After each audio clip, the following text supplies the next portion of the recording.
Hey everybody, welcome back to Simply Holy Living, a practical guide for living the open-handed life every day. And now it is about 5 till 5 on Friday. It is the beginning of the Sabbath for us, so we kind of have a 5 o'clock start date around here, or start time, because that's what works for our family. Now, of course, like I said before, if you really followed completely the Jewish customs, then you would actually check the almanac to see when sundown is. And you'll notice in the Kasdan book, it talks about how you do this, 14 or 17 minutes before sundown. We just don't do that because it's not feasible for us at this time. I'm sure we'd be more blessed if we did that, but we don't do it right now. Okay, so I've done my whole day. There's stuff that's not done. Trust me, there is stuff that still is not done, and so now I have to make a conscious decision to go, the world will not end if these things are not done. We've had all of our spiritual battles. We've had arguments around here. My son didn't get everything done he was supposed to do. My kids didn't get done everything they were supposed to do, but yet here we are. So now at this point I just have to say, it's done. I gotta let it go. What happened, happened, and we gotta have 24 hours of rest here.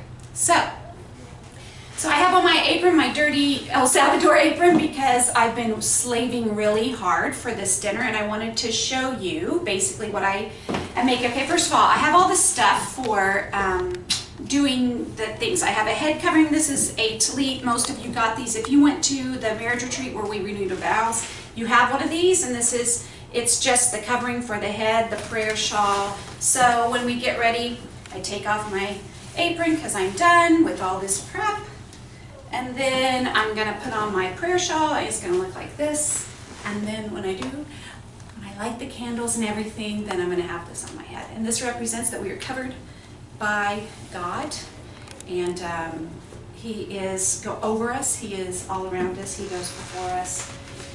He is over us. Okay, so then we also have these candles. So you light the Sabbath Lights.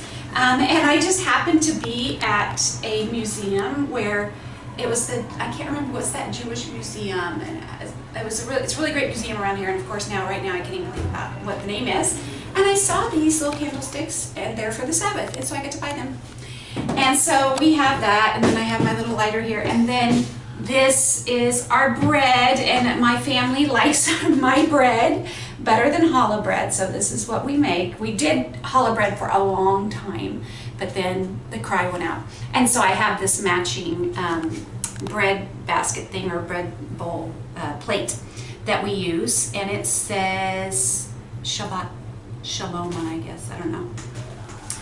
Anyway, got it from that same place. And then I just picked up this. I loved this little, because you always cover your bread.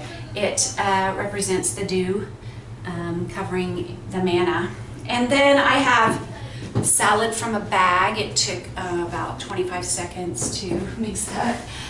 This is my chicken, literally from a bag. It's barbecue chicken frozen from a bag. I put it in the oven for 10 minutes and heated it up. These are my scalloped potatoes that actually went in the microwave for 7 minutes, because I do everything already prepared, and at some point in my life I'm sure I'll make this grand, wonderful home, completely from scratch meal every Sabbath, because it'll be so enjoyable to me. That's just not this day. It's another day. And then we have our sparkling cider. So we do cider because we don't drink wine around here. And usually it's Martinelli's, but something happened and they didn't have it. So I got something really kind of cool, caramel apple sparkling cider. And that's what we'll do our blessing with for the fruit of the vine. And yeah, that's the deal. Jay's out of town, so tonight Jonathan will sit here. This is Jay's seat, the head of the household, so he will do the blessings. We just had to make do. Jay's not here. We just make do. It's not perfect. So this is, I just wanted you to see, this is my imperfect Sabbath. I'm gonna move over here. My son is going, move, the light's bad. Okay, so the only reason I wanted to do this is because I wanted to show you that our Sabbath is not perfect. Oh, I will say this, that in the book it talks about how families will use their best china and their best linens and all that kind of stuff, and actually we do. This is the only time you would see my table like this. All the rest of the time we just got our placemats and just a lot, just, regular dishes. These are my grandmother's dishes that have been passed down, and we use them only for the Sabbath or really special occasions. So that's kind of special. And this is the only time you'd see a tablecloth on my table, unless we're entertaining. So tonight this is kind of normal, what we do. But, once a month we have this family vision night thing that happens, and it's kind of taxing on our family because the band plays. So we have to plan the whole thing and whatnot. So on those nights we actually do a picnic, and we don't leave plates. And it's fine, it's great. We take the plates, throw them in the trash, we're done, we're out. So, and then sometimes when we're just not doing as well as others, we'll use paper plates on that at that point too. So I just wanted to give you a start to the Sabbath. So it's 5 o'clock. So we're going to sit down here. We're going to do the blessings, and then we're going to pray together. We're going to do the blessings. Then we're going to eat our meal, and then we're going to clean up. Which I don't understand what I'm supposed to do. I'm thinking maybe that somebody who knows will tell me. Do they just leave their dishes out all weekend, or for 24 hours? I don't know if I can do that. We clean it up. We put everything away. We all work together. We clean up, and then we enter into our Bible talks for the night and whatnot. And I did want to say this. So I ended the last video talking about setting your expectations. I have a 10-year-old and a 13-year-old, 17-year-old at home still. My 20-year-old is gone, and and of course me and Jake. Our expectation for this time is that everybody sits for the blessings. We're quiet, but we are correcting almost the whole time. So I just wanted to give you an accurate description of this time, because we can have this picture of like, oh, this is going to be perfect, and everybody's going to sit here and like, oh, teach us about Moses.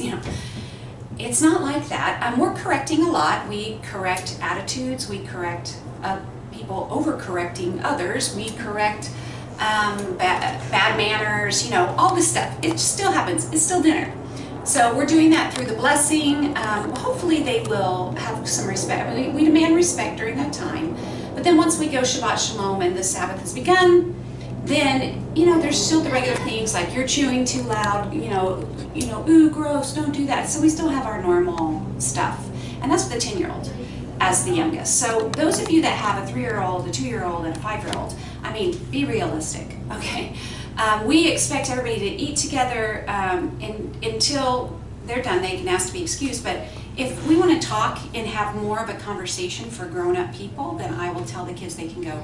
I'll even say, you can go watch something for a while until we clean up or whatever. It depends on our timing. I don't require them to sit here the whole time unless it's a good experience. And if we are melting under the experience, then we stop it and we move on. So it will grow. You're teaching your kids to celebrate the Sabbath. You're teaching your kids to do this, and it's not going to be something until they have their kids that they really understand just what you fought through to make it happen. So, all right, so I'm going to do another video tomorrow on the actual Sabbath, just because I want you to see on the morning of the Sabbath, just so I can show you how we went through that day and how we closed it out, and I'm excited. So until next time.